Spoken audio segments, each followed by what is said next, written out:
பழைய சாதத்தை சாப்பிடுவதால் எந்த நோய் நொடியும் அண்டாது.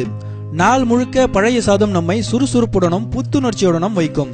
முதல் நாள் சோற்றில் நீர் ஊற்றி மறுநாள் சாப்பிடும் இந்த பழைய சாதத்தில் B6, B12 போன்ற ஏராளமான சத்துக்கள் நிறைந்துள்ளது. பழைய சாதத்தை சாப்பிடுவதால் நோய் எதிர்ப்பு சக்தி அதிகரிக்கிறது. பன்றி காய்ச்சல் உட்பட எந்த ஒரு காய்ச்சலும் அணுகாது. உடல் சோர்வு நீங்கி உடல் சுறுசுறுப்பாக இருக்கும். உடலிற்கு குளிர்ச்சியை உண்டாக்கும். சிறுகுடலுக்கு நன்மை பயக்கும். குடல் புண், ஒவ்வாமை, அரிப்பு போன்றவை சரியாகும். இரத்த அழுத்தம் கட்டுப்பாட்டுக்குள் இருக்கும். உடல் எடை குறையும். காலையில் சாப்பிடும் பழைய சாதத்தால் நண்பகல் வரை வேறு எந்த உணவையும் தேடாது. இது தவிரவும் உடலுக்கு, குறிப்பாக சிறுகுடலுக்கு நன்மை செய்யும் பாக்டீரியாக்கள் பெருகி நம் உணவு பாதையை ஆரோக்கியமாக வைத்திருக்கிறதாம்.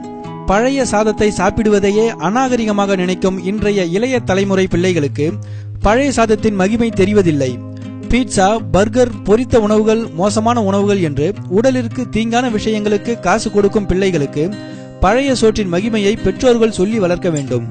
நம் முன்னோர்கள் சொன்னதும் செய்ததும் பல உள்ளர்த்தங்களில் என்பதை புரிந்து கொள்ள வேண்டும். நம் சமையல் அறையில் உள்ள அஞ்சரை பெட்டிகளில் வியத்தகு விஷயங்கள் இருக்கின்றன.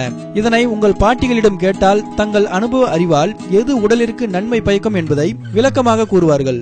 பழைய சாதத்தில் கொஞ்சமாய் உப்பிட்டு மோரை கரைத்து வெங்காயம் அல்லது பச்சை மிளகாயுடன் சாப்பிட்டால் கோடை வெயிலிற்கு ஜில்லென்று இருக்கும். கிராமங்களில் வயல் வேலை செய்பவர்களுக்கு தெம்பு எதிலிருந்து கிடைக்கிறது என்பதை நாம் தெரிந்து கொள்ளலாம். உடல் உஷ்ணத்தை தடுக்கவும் கண்ட வியாதிகள் அண்டாமல் தவிர்க்கவும் பழைய சாதத்தை உண்ணுங்கள்.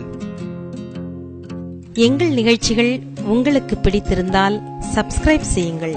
மிகவும் பிடித்திருந்தால் உங்கள் நண்பர்களுக்கும் ஷேர் செய்யுங்கள். நன்றி, வணக்கம்.